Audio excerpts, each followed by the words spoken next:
Hello again. I'm here, Penny Douglas, at Afraid to Fail at Homeschooling.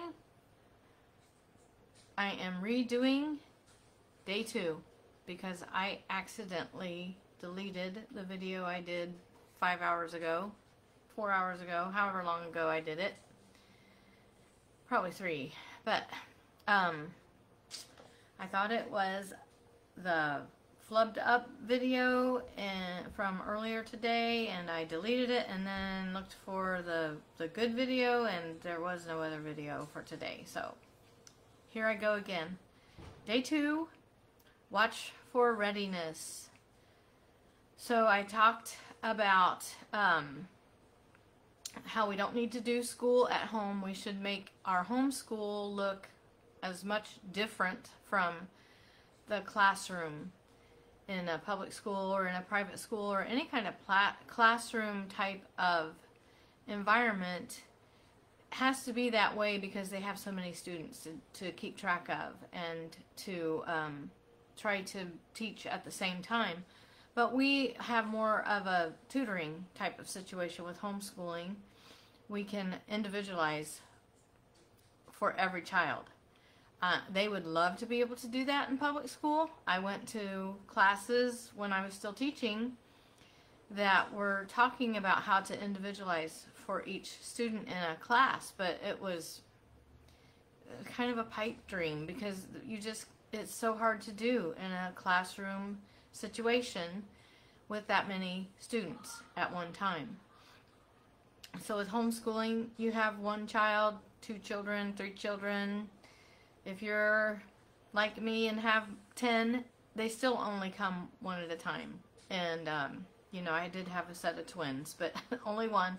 And that time they came 2 at a time. But other than that, you know, you usually are just one-on-one with a child, and you can do that. Like throughout the day, you can just work with 1 child first thing, and you kind of go by when they are most aware, most alert. Hopefully they're always aware, except when they're asleep, but alert and ready to work, and their mind is working well, and they're, you know, just really ready to receive information and really retain knowledge. There are different times of day, you know, that each of us is. We got night owls, we got early birds, we got somewhere in between, and some have to have their coffee. I'm not a coffee drinker, so I don't really get that, but you know, we all have our like routines and our rhythms and how our body functions best, how our brain works best. So you can find out each of those things about each of your children and concentrate on them at the times that are best for their learning time. And so that kind of goes into today's topic, watch for readiness. Readiness is when your child's faculties have all developed and matured to the place where they're ready to just absorb information. And Patty messaged me. Let me check this real quick. Okay. So the brain has to be ready, the fine motor skills, all the motor skills need to be developed to the place where they are ready to learn the skill or the knowledge or information, understanding that you're trying to get across to them. And they need to be at that stage, and at that stage of development, at that readiness level to be able to really learn. So you really need to study your child, study each child, and then when you know it's like, oh, they're 4 years old, they can dress themselves. You know, you might just try things that you're like, I'm ready for them to be able to do this. So you try to teach them, and if they are getting it without frustration and without excess frustration, because learning a new thing is often frustrating for all of us. So, of course, there might be some, but if they're really not getting it, if they're really not ready and the things have not come together and gelled so that they're ready to know how to zip a zipper or button a button or any of those things, you'll know. If they're not ready, then don't be pushing or punishing or shaming because they can't do it, because when you do that, it gives them a bad association with learning something new.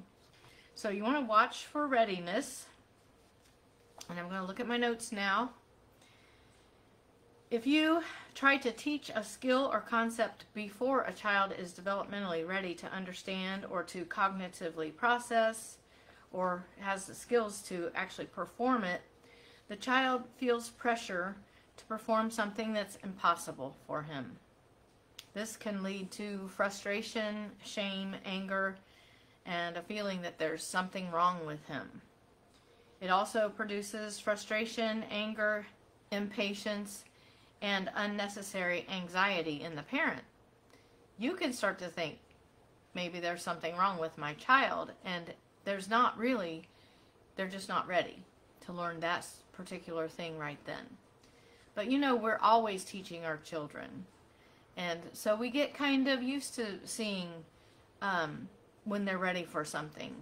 You know, we teach them to talk, we teach them to walk, and we don't even necessarily have to try to teach them a lot of things. Just talk around them and they learn how to talk and they learn how to speak your language. And a lot of learning is caught, not taught. So we have to be careful what we're teaching them and how we're acting, because they are just constantly picking up what they see and hear from us. Okay, I'm looking and there's no comments, so I don't know if anybody is here on here with me right now. But so you want to make sure that what you're trying to teach them is at their level and they are ready for it, so that you don't have frustration for them or for you. We should observe our child in their play and their attempts to try something new. We should pay attention to the questions they ask. If they ask how many of something, you know they are ready to start learning to count. But don't rush them into learning to count to 10 all in the same sitting. Teach them how to count by playing. Let them count objects, especially objects that are brightly colored and have interesting shapes and textures. Those manipulatives I was talking about yesterday. And you can have them count the plates that you're going to set at the dinner table. You can have them count silverware. You can have them count things for real purposes. That's always good to let them know that they are helping and what they're doing matters. And it's important. They want to feel important. They want to feel like they're doing something big. Let them lead the learning time. When you're taking time to try to teach them something new, or you're just playing with them, but you think, oh, let me see if he knows his colors. You can let him lead, and should let him or her lead the learning time by their interest and excitement, and don't push beyond their attention span. Let them have fun and feel the accomplishment of learning something new. They can feel their brain expanding, and that's a good feeling. That makes them happy. They feel proud of themselves, and show them that you're proud of them. Now, there are some books that you can read that tell you what a kindergartner should know and what a first grader should know.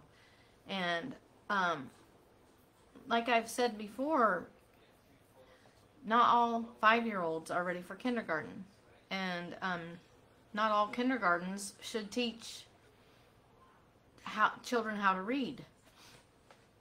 When I taught first grade, I had to teach the kids in my class how to read. They didn't. Most of them did not come to me already knowing how to read, so I had to go back to teaching the alphabet. To a lot of them, we would sing the alphabet, and I love to sing, so that was always fun for me, even if it is just the alphabet song.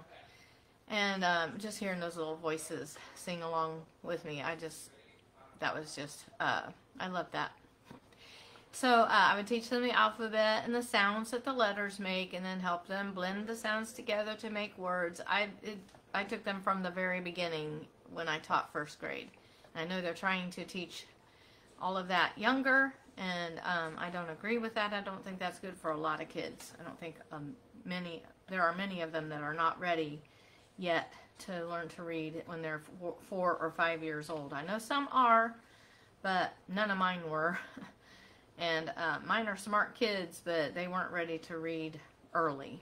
I had one just kind of average age, like 6 years old, that she learned to read, but the rest of mine were 7 and 8.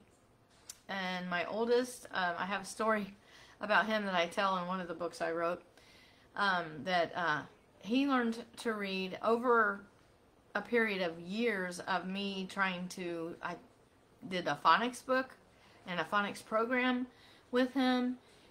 He knew the sounds that the letters made. He knew some words. He knew a lot of words, but he still couldn't read fluently until he was about 10 years old.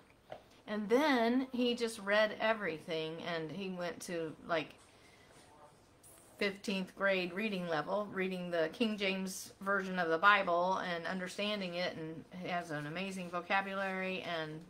But he was late in learning to read, but it didn't make a difference in how smart he is or how much he was able to learn, and how intelligent he is now and what he's able to do.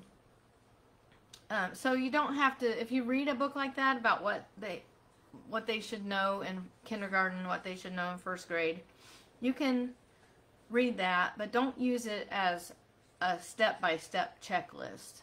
Like, oh, we've covered reading words that have short A. Now we're going to do words that have short E.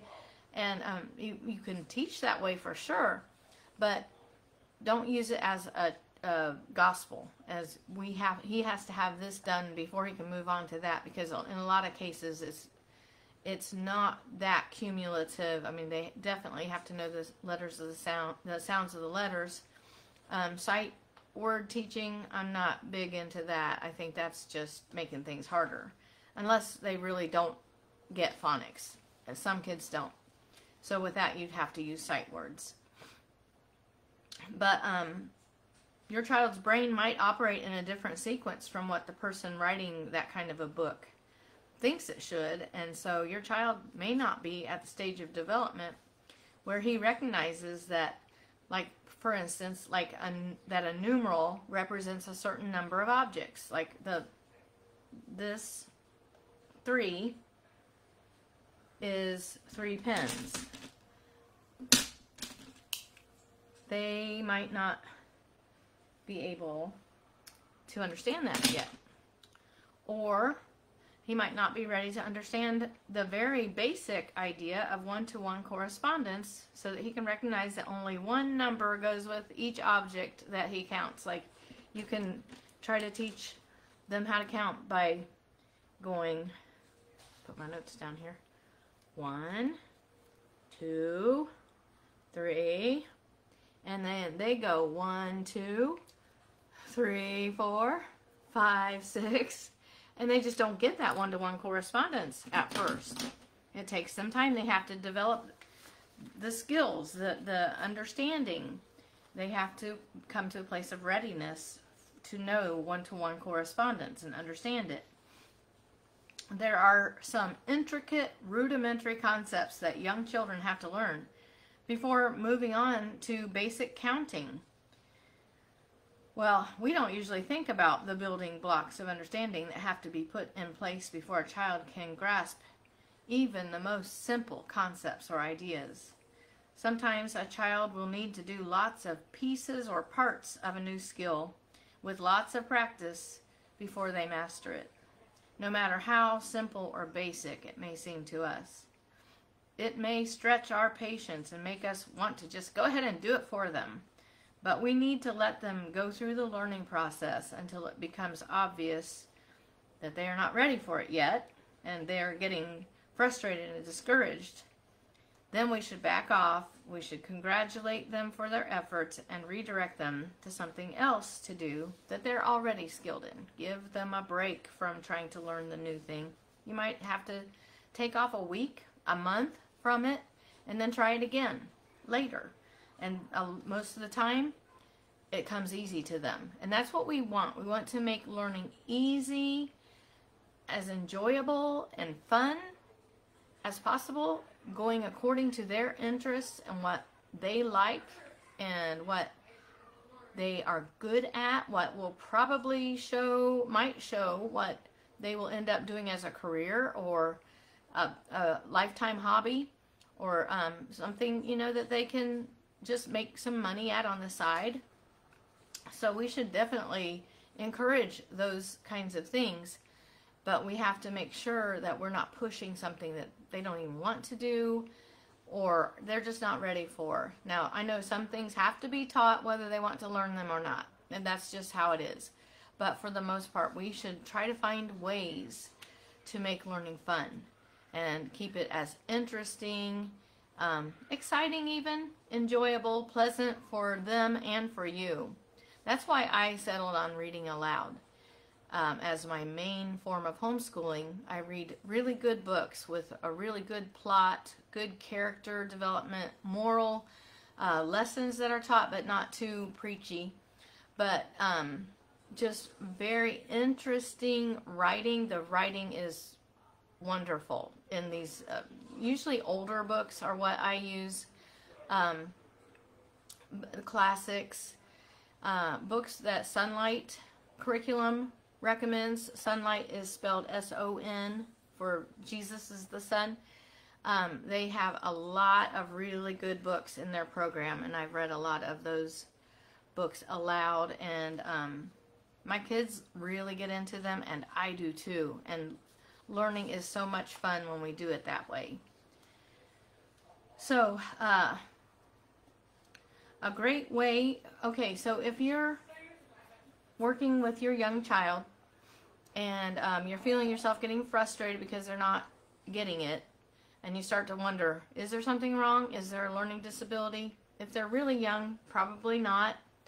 If they get a little older and they're still having a really hard time with something that you think they should have been able to get a long time ago, then you might want to go into the testing and stuff. But I am not a big proponent of testing for a lot of things. I try to figure things out myself, and I pray about a lot of things too, to get discernment and understanding. But if you feel yourself getting frustrated and thinking, why can't he understand this? Why is he not getting it? I mean, he knew it yesterday. What happened? Why doesn't he know it today? Keep in mind that when we try to do something new and something we've never tried before, it's hard for us too. We weren't born knowing how to do the things that we know now, the things that we're able to do, the skills that we have. Everything has had so much time to develop in us, it's hard to remember back to when we first learned. So, a great way for us to develop an understanding of how difficult it can be for a child to learn a new skill is for us to try to write a sentence with the opposite hand from our dominant hand, or even just write a word or a letter with the hand we don't write with. Like if I try to write with my left hand, I can't even make it look like anything that I want it to look like.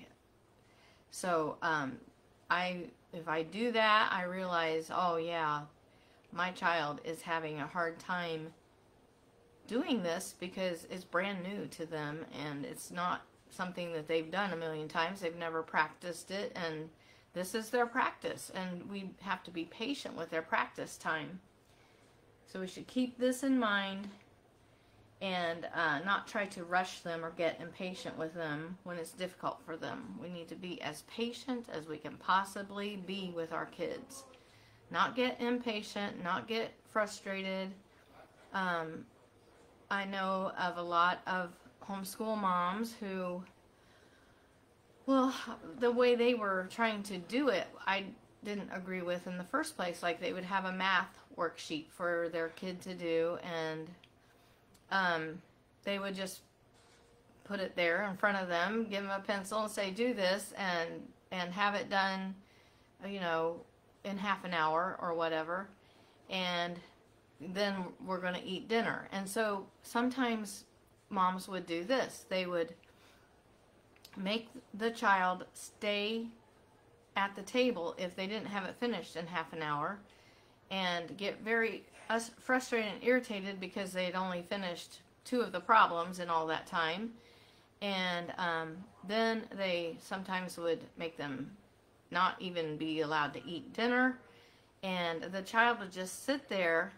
I think a lot of times, in a lot of cases, that they didn't know how to do it, and just didn't know how to say that to their mom. But I just don't think that that's right, and so I wouldn't do that. I would a math worksheet is not more important than your relationship with your child. Any kind of academic studies, anything that you do to try to get them to do something that you're asking them to do, we need to be as patient and kind with them as we would be with somebody else's kid. You know, we're not going to go yelling and threatening punishment with a kid that isn't our own kid. So why would we treat our own children that way? So patience. I'm a pretty normally patient person, but you know, I definitely have had my times, and I have 10 kids and I've been dealing with, you know, several at a time, and I've seen them through all of their growing and learning years, and you know, that has tested my patience. That has stretched it a lot, but you know, we have to be intentional. We have to think. I used to say a little mantra, gentle mommy, gentle mommy. I would remind myself. So if you have to do something like that, think of something that will help you to not get angry or frustrated or say things that you do not want to say to your children, that it'll stay in their mind forever, and you want good things to stay in their minds from what you said and did with them. We should shower our kids. We should keep this in mind and not try to rush them or get impatient with them when it's difficult for them. We should not assume that sloppy work, especially at first, means that they're not trying. We should shower them with praise and encouragement for their first efforts. Watch for signs of readiness and take advantage of teachable moments. I talked about teachable moments yesterday. Many children show that they are ready to learn to read when they point at a road sign while you're driving and they ask, "What does that say?" Use that opportunity to explain the sounds that the letters make and how to blend them together to make that word. Learning can be a very natural process. Teaching them to read in this way is very natural and much less painful than boring workbook pages and flashcards. It's much more fun and interesting when they learn from real life because it's something that they want to learn. There can be a time and a place for workbooks and flashcards, but look for chances to teach from real life. There are so many things we can teach from real life. All kinds of relationship things, character things, just cooking, cleaning, dressing themselves, finding things that match, just how to personal grooming, all of that. There are so many things to learn that, and balancing a checkbook, things like that aren't taught in schools that I'm aware of. Things that will be needed in real life. Life skills are so easily and well taught in homeschooling. We can know that, you know, they need to know how to do this. I didn't know how to do this when I graduated from high school, and so we can teach our kids those things. And don't worry about socialization. Homeschooled kids are, for the most part, very well socialized. They learn how to relate to older people, younger people, people the same age. They aren't stuck in a classroom with kids the same age as they are, just trying to compete with them, or trying to figure out how to make friends with them in the time that they have to talk to each other. They're not really socializing much of the time, except maybe at recess, but I don't think there's much recess anymore. So, you know, homeschoolers get very well socialized for the most part. A lot of homeschool families go to church, meet people there. A lot of them live in neighborhoods. They meet the neighbor kids. They go out with their parents to the grocery store or to the library and meet people there. And so, and they have more time with grandparents if you choose to do that. So homeschool kids can be better socialized than kids who go to school. Okay, and the last thing in my notes is if we try to force them to learn something they're not ready for, we risk damaging their self-image or causing them to dislike learning. We want to instill a love and desire for learning. It's more important that they are ready and able to assimilate the new information than that we are able to check off a box on a checklist that says we covered a particular topic or lesson. If the child didn't really learn the information or skill, then we really didn't cover it at all. And I want to really emphasize that this whole thing with our homeschooling is about our children learning. It's not just to check off the boxes and get through a bunch of workbooks. If they're just doing it to get it done, they didn't learn. It didn't stick, and it doesn't become their own knowledge. They need to get to the place where they can take ownership of the knowledge or skill and really use it. Use it to make their lives better. Use it to help others. So use it to do what they were meant to do. And that's what we're really aiming for, is helping them to learn. We are facilitators of learning. We're not someone with all the knowledge that we're trying to impart and pour into our children's heads. We put the elements, we put the materials out for our children to get to, so they can experiment, they can practice, and they can find out what they really like and what they're good at and what they really want to do.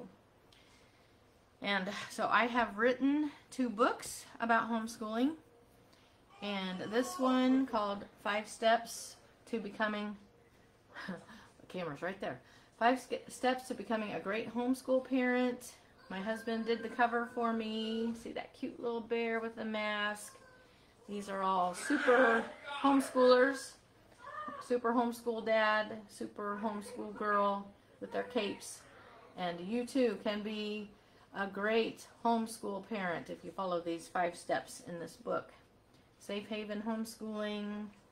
My name's Penny Marie Douglas. And you can get this on Amazon. This covers pretty much the same content that I'm teaching in this challenge. So it's a quick, easy read. It's 33 pages, and the people who have read it said it was very easy to read and full of information, helpful information. So you can get that on Amazon, and I've written this book too called The Basics of Learning. Learning. That's what's important. And homeschooling. And it's also on Amazon, Safe Haven Homeschooling. This is our logo here. It's a lighthouse and SHH. And I wrote this one. Has a little more in it. It's about double the size of my other book. It talks about learning styles and goes into more detail about how you can implement the things I'm talking about in this challenge. And so if you want to get more information, more helpful information for basics and how to get started homeschooling, those would be good. My son is about to come in, and I'm going to talk to him about his take. He was homeschooled all the way through, graduated from homeschooling, and he is on his way right now. Were you listening so you could hear when you were supposed to come? Yes, I was listening for my cue. Very good. This is my actor. This is Morgan. Scoot in a little bit more so we can see better. Okay, so I've been talking about readiness. Mm-hmm. Watching for readiness to be sure that the child is ready before you try to start getting them to actually really... jumping into certain topics Yes. and subjects. Yeah. It's super important to make sure that the kid is ready first before you actually start teaching them a different topic, because if they're not ready, then they'll learn very slowly, and they'll have a very hard time properly processing and being able to really comprehend what they're learning. And it gives them all kinds of problems, because when you give them something to learn, they're expecting for it to not come easy, but to come naturally. You know, they're expecting, basically, when you give them a subject to study, they see it as your expectation of them, that you expect them to learn this material. When they have a hard time doing it because they're not ready for it yet, it gives them problems like low self-esteem. It gives them bad memories that they associate the topic or subject with. So then, once they are ready to be taught that subject, sometimes they'll still reject it, and they still won't want to do it because they remember the feeling of failure. They remember the feeling of doing badly at it, and then they either just associate themselves as being bad at it, or they just believe that it's a terrible subject that they don't want to learn, that they don't like. And so, if you introduce somebody to the topic too early, then you can actually do a lot more damage than good. You always just have to make sure that they're ready for it first, because, you know, readiness is different depending on the person. You know, it could be at a certain age for one person or at a certain age for another. You don't really know until you've kind of tried, but that's another reason why you never try to force too much. Like, when it comes to education, you try not to really force things on them when you can tell they're not quite ready for it yet. Like, you know, there's always a measure of forcing something when it comes to education, because kids naturally don't like to do schoolwork and stuff. They prefer to go play. They prefer to go out and do things. But you have to, you know, you have to kind of gain the discernment and know what they just don't like doing and what they're not ready to do yet. Right. What they're just, like, you know, struggling with because they're not ready for it yet. So you can it's always just having to feel it out. Like, that's the difficult thing about, I always have a hard time with personality tests and stuff. I don't like those in general because they try to box up and categorize humanity, and humanity is as wildly different as anything else in the creation. Exactly. Each person is in themselves a universe with thousands of planets rotating and constantly gravitating towards it and around it, orbiting it. So to try to categorize any individual group of people into one box, I've always felt is really inaccurate, because they're always going to have to account for variables within these things. I think that chaos theory is actually, you know, as much as it seems kind of nihilistic to believe that nothing can be controlled, so why control anything? I feel that chaos theory is still accurate to the point that it accounts for the fact that there are an infinite number of variables that can occur. And that's definitely the nature of humanity, because God didn't make us to be one way or another. He didn't make us out of a mold to fit one way or another. He made us as each an individual and entirely different expression of himself. And so because God is infinite, it means that the way that people can be is infinite. So when it comes to, like, you know, just especially education, some people are going to be better at a certain topic, some people aren't going to be as good. But the important thing is to make sure that even if they're just naturally not as inclined to the topic, that you're not pushing them outside of when they're ready. Like, you know, you can kind of give them motivation, give them positive reinforcement to keep trying, but if they're not ready for it, you know, you can't push it upon them, otherwise they gain negative attributes from it. They start to feel, you know, a lack of confidence, they start to feel like they're just dumb, like they're just incapable. They start to feel like they're failures because they can't get this. Like, especially as a kid, when I had a subject I really struggled with, it made me feel dumb because it made me think that, you know, like, my teacher expects this, my book expects this, my everything, you know.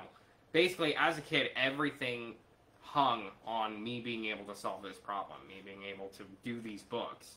And so it gave me no end of trouble until, basically I started to pick them up and I started to learn them, because over time I started to get more ready for them when I learned other material. And that was your own internal pressure. I didn't put the pressure on you. That wasn't Mother being at all like really forcing it down on me, or telling me bad things that would happen if I didn't learn it. No, that was literally just self-imposed pressure. That was a self-imposed expectation. The multiplication of that feeling if you had someone. If you actually had a teacher over you telling you, if you don't learn this, you're not going to get anywhere in life, or you're going to be bad at this, or all the other students, all your classmates are doing so well, I just don't understand why you struggle. When they say things like that, it really puts a blow on their self-esteem. Yeah. They lose a lot of confidence when their teachers say things like that. So, how do you feel about learning? I think learning is awesome. Learning is a form of self-improvement. Learning is extremely helpful for reasons including when you learn things that are directly applicable. Like, for example, just even simple things like watching survival shows. You never really know if you go out camping one day or something, or even just if you go out on a road trip and your car breaks down out in the middle of nowhere.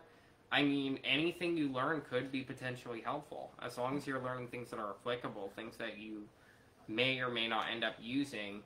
All information is generally good. Okay, so how would you say that how do you learn best? What are your best modes of learning? My best modes of learning. Well, personally, as much as I hate to admit it, I think I'm a more visual learner. I think that if I can't read the words myself, if I'm just listening to it, often I will zone out and I'll lose it. I won't be paying attention anymore if I'm just hearing it for an extended period of time. So I think that honestly, just I have to be the one to read it myself. I have to be the one to watch it myself. I can, of course, listen to, audiobooks and stuff while I'm, doing something, engaging in something like doing dishes, cleaning, whatever. But for the most part, in order to directly engage in something and actually be learning straight from it and remembering it and comprehending it, I usually need to be, actually having it in front of me. Especially because I have, a kind of a short attention span. I was going to ask you about that. Yeah, I need to keep my hands busy with whatever it is. Either my hands or my mind need to be really, really engaged into it. Otherwise, I'll start to zone out and I'll stop paying attention, because that's just kind of the way I am. And I'm sure a lot of younger people can relate to that. A lot of younger people, especially these days with all the stuff we've got going on, social media and things like that. People's attention spans are getting shorter and shorter. And as a result... That's a sad thing. Yeah, that is a sad thing. Because on the other hand, focus is very, very important. So you should, of course, always work on trying to increase your attention span, trying to gain focus. Because especially, the thing about a short attention span is attention is like patience. And if it's something you don't want to listen to or something you're not the least bit interested in, then it does require patience. But primarily when you're learning, it's best to try to find things or find ways to enjoy things that normally you wouldn't be interested in. Try to find something that you like about a certain topic that hasn't been good for you, that hasn't been interesting for you. Try to find something that you would be interested in learning within that topic. A good thing is to just have random I wonder questions. Because some days, I'll wake up in the morning, go through my morning routine, whatever, look at my news feed or whatever, and then I'll think, just a random question, I wonder how this works, or I wonder what would happen if this happened. And from those I wonder questions, you can do your research. You can literally just do your research. I wondered, I was I wonder how a refrigerator works. So I just looked it up online, and there was the Wikipedia page for me, and it told me all about a heat pump and how it uses Freon, all that. And so I'd say you're quite a voracious learner. You read and learn, and he doesn't watch movies. He wants to be an actor, but he doesn't watch movies because they don't keep his attention. So it has to be something he's really interested in for him to really immerse himself into a subject. So I had to find that out about him. I didn't know that, and I was reading books that were kind of not fantasy, but historical fiction.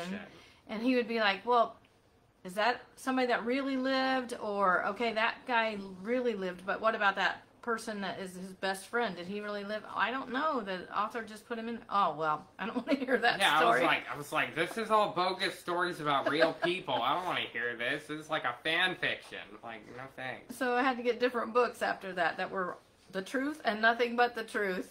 Yeah, we just had, the facts. We had a couple scuffles, but Mother actually, instead of just, being like, this kid has problems, I don't see what his issue is. Instead, she was like, she actually understood, okay, this isn't working. This schooling, like, these books that I'm using to teach him aren't working. He doesn't like them.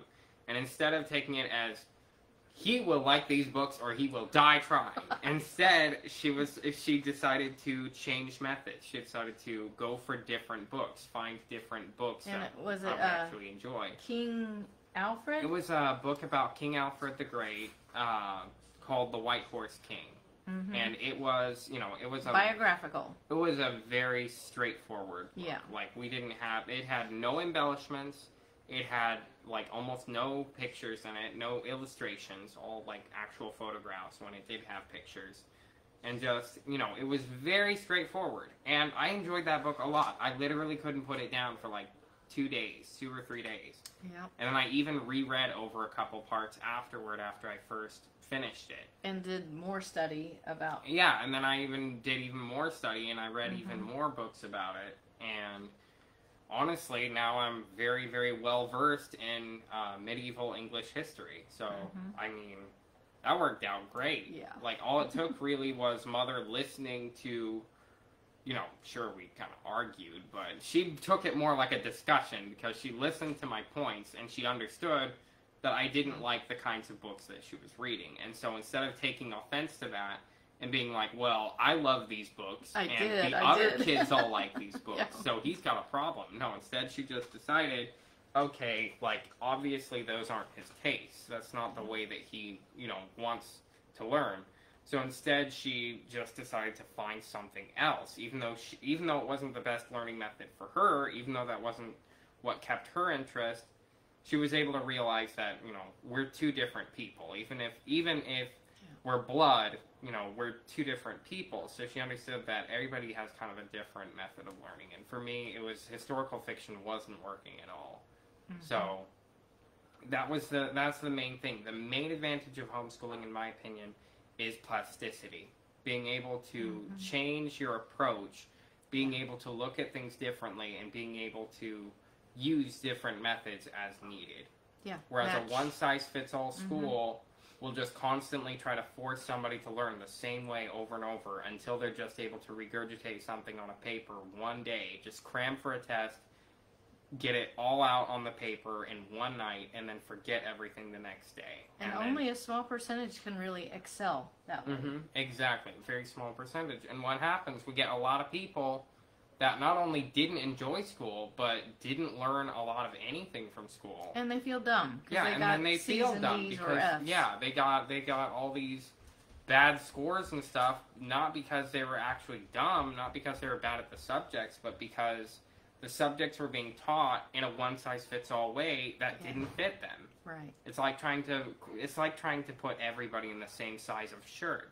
If you tried to put everybody in a small shirt, it wouldn't fit. We're talking like, head Lots would be stuck in the collar. Like, you can't do that. Just like that, like, it seems so simple to do that with clothes. Okay, yeah, you can't put a small shirt on a big guy. Yeah, but that applies to learning too, because there's so many different methods and so many different ways to learn. And that's the main advantage of homeschooling, is because homeschooling is based on the student rather than the classroom. It means that when one kid is falling behind or his grades aren't doing well, instead of just saying, oh, well, I guess he's just dumb at this topic, we'll just keep on rolling regardless. No, instead you actually examine what he's learning from. You look at the books and stuff. You get his input, and you find out, like, you do your research and try to find something that he likes. You give him another book and say, what do you think of this? You give him a little while with it, give him some time to study it, and if he says he still doesn't understand, you know, that and tutoring. I mean, it's a lot easier to tutor when you're homeschooling because you are literally responsible for the individual person. So you can actually just walk up and, you know, try to explain things to them in a way that they will understand. Yeah. So and be available. Yeah, and be available. Because, like, one teacher, between 20 kids, she isn't going to have time to sit down with one that's having problems with a certain subject. Like, she can't because there's too many kids. Like, she has to get, you know, just to get through by the end of the school year. And there's so much about deadlines in public schools that are just bad. Because when you introduce that many deadlines, when you give everybody, teachers and students, this many deadlines, this many requirements to fulfill, then it gives them stress in their early life. And what that stress does is it creates more cortisol in their brain. It causes more strain, where normally they're just like, okay, I just got to learn this material. Instead, they're like, okay, I got to learn all this material by this date. And then what happens? Learning becomes a stressful thing for them. Yeah. And then naturally, because and they don't learn as well. They don't learn as well. It doesn't go as deep. Yeah, because stress causes difficulty in learning. Stress is actually a big problem with attention spans in general, actually. It's because they're under so much stress, they feel like... They probably don't remember it after they regurgitate it on Exactly, the test. exactly. That's what they do. Cramming for exams, you really think they remember it after they cram for exams? No. They usually forget what was on the paper after they wrote it out. Because when they crammed, they just got it all put in their short-term memory. Yep, short-term. Just and then immediately wrote it all down as quickly as they could. And as soon as it was all on paper, their short-term was like, okay, we don't need this information anymore. And it just threw it out. Didn't have a chance to go down deeper. Okay, that reminds me. Do you think that, like, telling back, retelling, narrating is a really good learning method? Retelling or teaching someone else or telling someone else what you learned, does that make it go in deeper and put it in your long-term memory? Have you noticed that? Not particularly, not that I can understand. Oh, okay. Well, that's like Charlotte Mason, one of the things that she says to do is have the child narrate what they just read, so that it does help you. Like what you've been doing right now is pretty much what I'm talking about. Like reviewing in your own words. Yeah, in your own words. That's the big thing. Right. Yeah. Do you feel like, oh, now I really know this, now that I've actually explained it to somebody else? Yeah, usually. I mean, unless you already... Like, unless you're not confident with it yet, like, you still don't feel like you know very much, because then you don't have a lot to tell, and then it actually makes you feel bad about how little you know on the subject, when you're like, actually, I don't know anything about this. But, I mean, especially if you're passionate about a subject, if you really like it, or if you think you've got rather comprehensible information about it, then definitely telling it in your own words, kind of teaching on a subject yourself, can actually really, you know, help get that in. But then that's also another learning method thing, because some people aren't very good at verbalizing what they know, and other people aren't very good at teaching what they know. So, like, I'm kind of a natural-born teacher of sorts. I teach anything and everything. Like, at my workplace, I would teach people not just how to do things at work, but I would also teach them, like, because I had a lot of, like, you know, high schoolers and college students and stuff. They're, like, 18 people. 18 and 16, even. I would teach them just, like, school topics and stuff. Like, I remember I was teaching one of my coworkers, as we were taking out the trash in the back, we were talking, and I was teaching him about English history, because I'm so well-versed on it, I was able to just teach him, like, everything he needed to know for his test or whatever. He would ask me questions that were on his test, and I'm like, well, this is how it went. And I would tell him, you know, tell him how it was in those days. And, you know, for me, that's really good because, like I said, I'm a natural-born teacher. I teach just about anything I learn I can teach, which I think is a great talent. And I think it's been very well cultivated by my mother. So that's great. Some people, especially kids, might find it easier just to write what they learn, because then they get to think about what they, you know, what they're trying to say, and instead of having to conjugate it in their mind, because I'm also kind of a linguist, so it's easier for me to conjugate things, especially in my native tongue. So it might be easier for them to write it down. Other times it might be easier if you break it down for them, like if they just don't know where to start, you could, give them a question or something. Primarily, it's that you have to remember that when you're trying to get them to tell you what they know, to review things that they do know on the subject, you're not trying to prove anything. You're not trying to prove what they do know or what they don't know. Mm-hmm. You're just trying to help them review and cement what they already know. Yeah. And so the more natural a learning process is, the better. The better. Mm-hmm. Absolutely the better. Yeah. Like, for example, if you want them to review and they don't know where to start and you ask them a question and they say they don't know, well, you can continue with the review, but write that down as, oh, we don't know this yet, and then just look it up and find the answer. Sometimes it's very, very simple, because you can literally just Google it and be like, okay, and then you Google the question, and then, okay, now you both know. Now you know the answer. Exactly. Even it's all about learning. It's not about, oh, you get an A or you get a C or whatever. It's not about those grades. Yeah, it's not about learning. Grades. It's not about trying to attach a value to somebody's intelligence in one area or another. It's not about that at all. Right. A question that a lot of parents have about homeschooling, they say, like, I'm not a qualified teacher at anything. I'm not, like, I'm not super smart. I don't know, like, a lot of math and a lot of history and a lot of this and a lot of that. We have the internet, my brother. You don't need to know all that stuff yourself. You're going to end up knowing it and being very smart after you homeschool your kids. You will learn it teaching it, basically. A lot of times you will be able to, as long as you know you have a good source, as long as you know, like, it's a good article or whatever, you can just read an article. And you can even just read it to your kids if they're interested. And suddenly you both learned, and now you're one step closer to being an expert at whatever the subject is, just because you read an article. Right. That's really good. Like, being in the information age, any kind of material you need, you can get now. And we learn right alongside our kids. Even if you have to buy, even if you have to buy a workbook or whatever, like, it's there. It's available for you. Most things you can literally just look up and Google it, and it's there. You have your answer. So, like, you can ask, like, what is in, let's say, for example, like, what compounds are in, like, I just looked up C4 explosives this morning. Like, I'm not interested in buying and blowing stuff up, no, but I was just curious because I'm like, C4 is a very fascinating substance, and I watched the movie The Bridge on the River Kwai, and in it they use C4, so that's what made me think about it, and I was like, what do they put in C4? And so I looked it up, and there was on the Wikipedia, and of course, because I saw a bunch of chemical component names I didn't understand, I was like, I'll just watch this later, and so I just threw it out. I'll be back for that later, but you get the idea. It's anywhere and everywhere, and sometimes curiosity will drive a lot of learning. Sometimes it'll even end up putting you through a rabbit hole.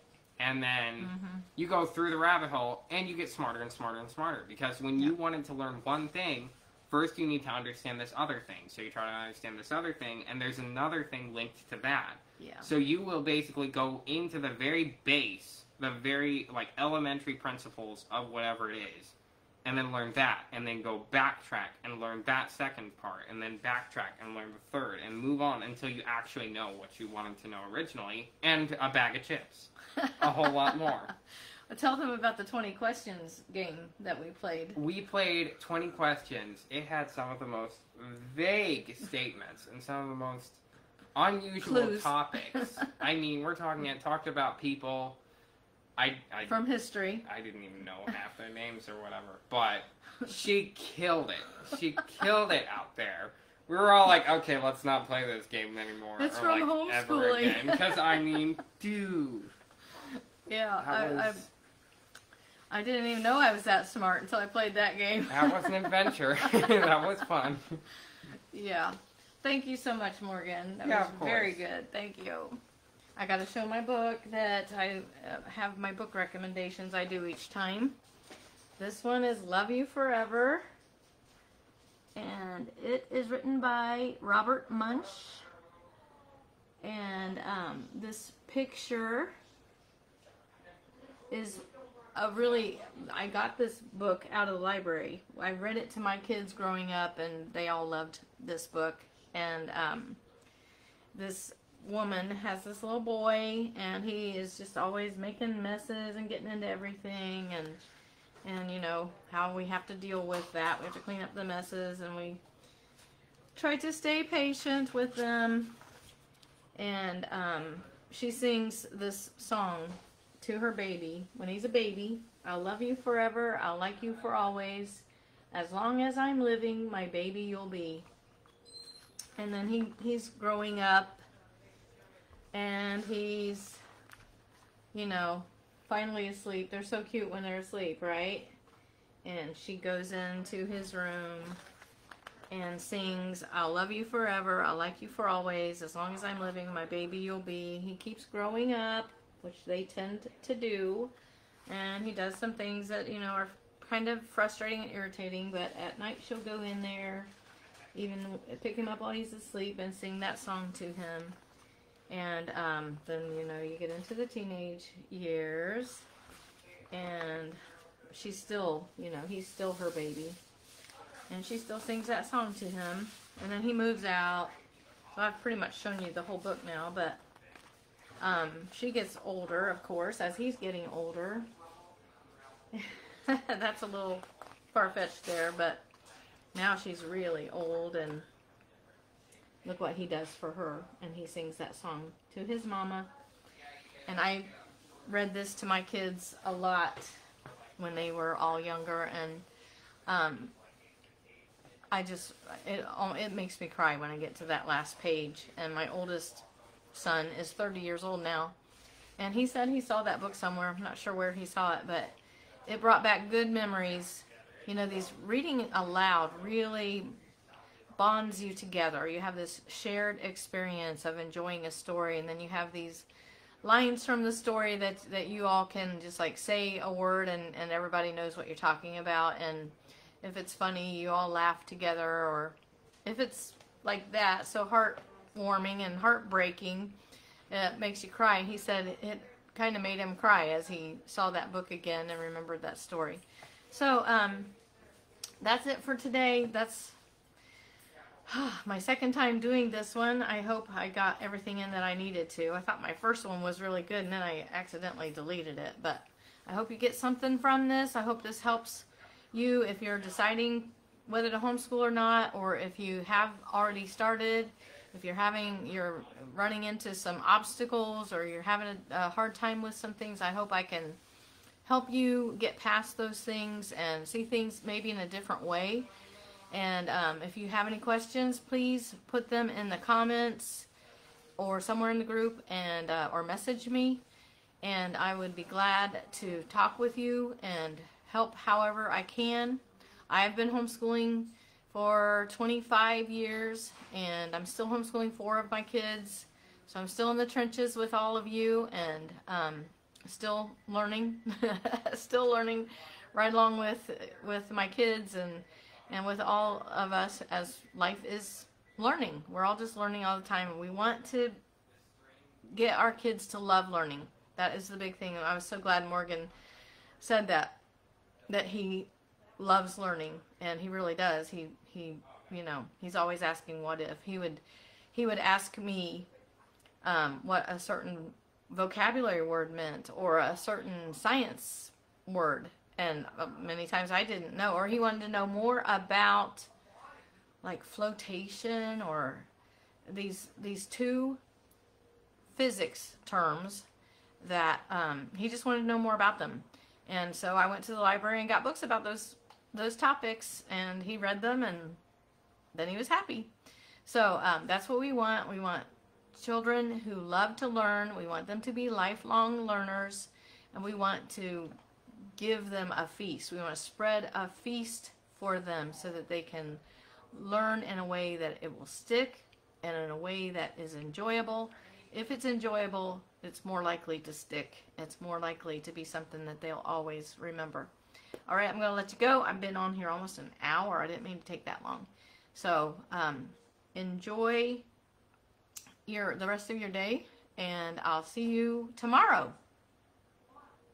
at 1 o'clock Central Texas time.